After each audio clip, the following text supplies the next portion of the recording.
In this lecture, we will discuss a theorem which says the canonical form of parabolic equation. As in the case of hyperbolic equation, we have a theorem regarding the canonical form of parabolic equation. The statement of the theorem is: suppose that L of u equal to a into uxx plus 2b into uxy plus c into uyy etc. equal to g is parabolic in a domain D. Then there exists a coordinate system zeta eta where the equation has the canonical form w zeta zeta plus L1 of w equal to g of zeta eta, where w of zeta eta is nothing but u of x of zeta eta and y of zeta eta. And L1 is a first order linear differential operator and g is a function depending on this equation 1. Okay, that means that is the theorem states that the canonical form of a parabolic equation is of this form: w zeta zeta plus L1 of w equal to g of zeta eta. Okay, that means it is independent of w zeta eta, that is the mixed partial derivative. It is independent of the mixed partial derivatives w zeta eta. Actually, if we interchanging zeta and eta, then this will be w eta eta plus L1 of w plus g of eta zeta. Okay, so it will be independent of w eta eta zeta zeta.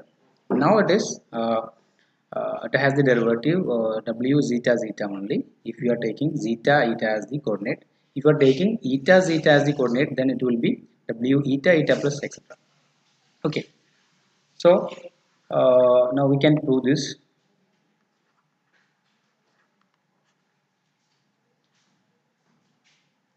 Given that the equation 1 is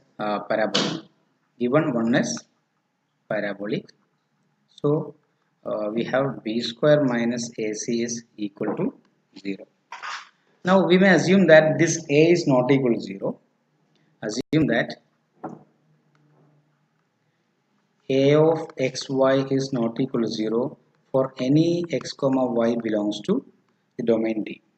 Okay, so now we have to find two functions zeta and eta such that the canonical form of this equation is this. That is, we already know the canonical form of the equation was some a into or L of w is equal to a into u zeta zeta plus 2b into u zeta eta plus c into u eta eta plus etc. equal to some g. That is, we have discussed that for a second order linear PDE, the canonical form was in this form. Here we have to prove that the canonical form of this parabolic PDE is this, as this form w zeta zeta plus L1 of w equal to g of zeta eta. So this contains only the first order partial derivatives. Okay, so that means it is independent of w zeta eta and w eta eta. That is, we have to prove that we need to find such two functions zeta and eta such that the coefficients b equal to 0 and c equal to 0. Clear? So that is, we need to find two functions zeta of x comma y and eta of x comma y such that this b of zeta eta equal to c of zeta eta equal to 0. Okay, for all xy belongs to the domain D.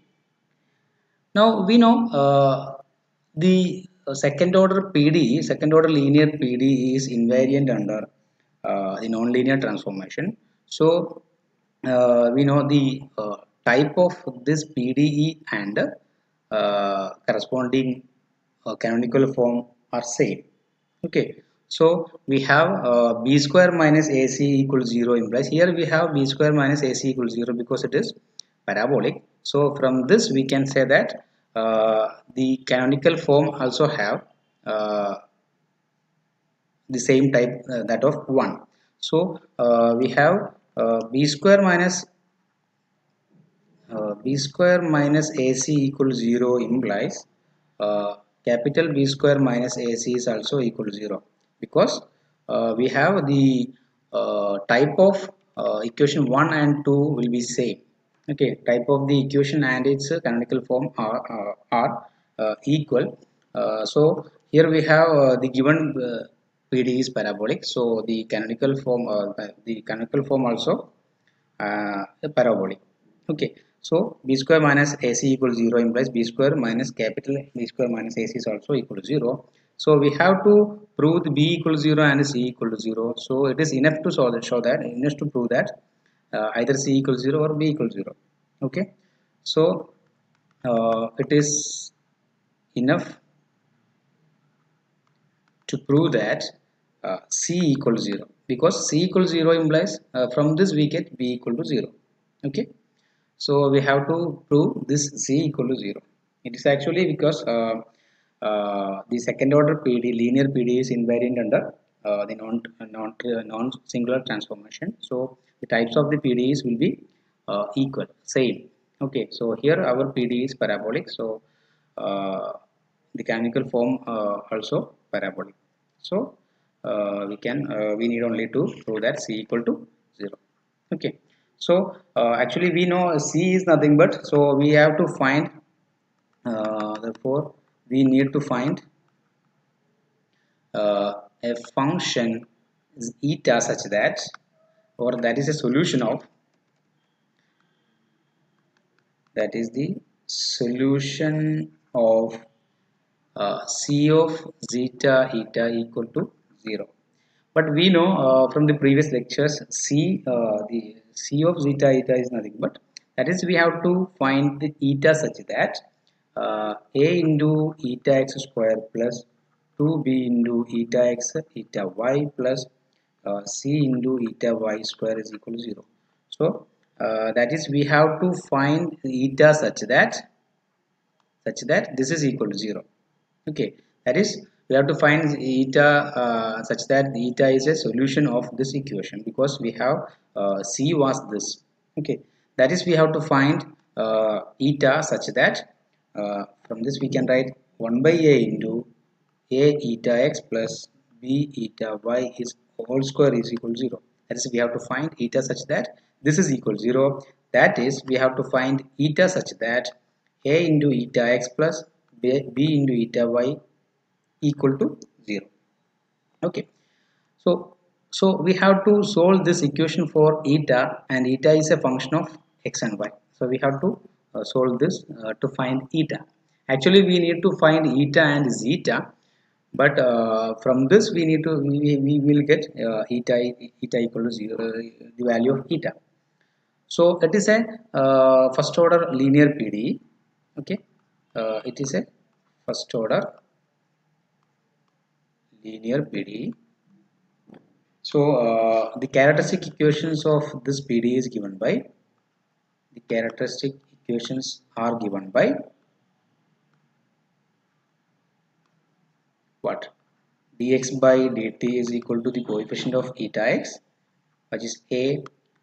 Dy by dt is equal to coefficient of eta y, which is b, and du by du, this is the dependent variable is eta, so d eta divided by dt is equal to 0.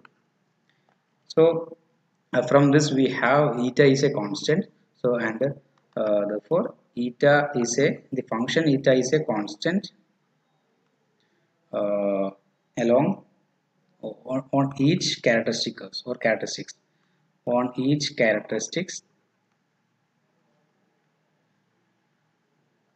and the characteristics are given by characteristics are the solution of the ordinary differential equation. From this we can write the characteristics, that is dividing this by this. So we get dy by dt divided by dx by dt, that is dy by dx, which is equal to b by a. So we have obtained the function eta is a constant on each characteristics, and the characteristics are given by the solutions of this ODE, dy by dx equal to a by b by a. So we have the some the solutions. Solution of this ODE will be some f of xy equal to some constant k. So we can take our function eta as this f of xy. Eta of xy is equal to this solution of this characteristic. Okay, so we can will get the function eta. Now we have to obtain the second independent function zeta of xy.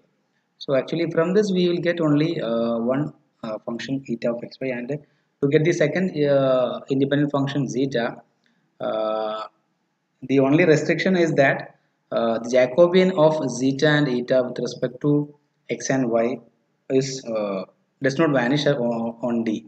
That is, we have to find, we can take such zeta such that the Jacobian is not equal to 0, okay, in D. So we can choose any function zeta of x and y which is independent to this eta. That is, we have to we need to check the Jacobian, which is zeta x, zeta y, eta x, eta y, which is not equal to 0. So we can we may take such a zeta such that this Jacobian is not equal to 0. So the constraint to check this to find the second independent function zeta is that Jacobian of the transformation, that is the Jacobian of the transformation zeta eta is non-zero or does not vanish in D, and we can take such a zeta. Okay, so note that a parabolic equation admits only one family of characteristics. That is, it's only admits only one family of characteristics, while the hyperbolic equation, in the case of hyperbolic equation, it was two families. That is, one for zeta and one for eta. Okay, here actually we are getting only one family of characteristics, and the second we can choose which zeta such that the Jacobian of zeta eta, or the Jacobian of the transformation is non-zero. Okay. Okay, thank you.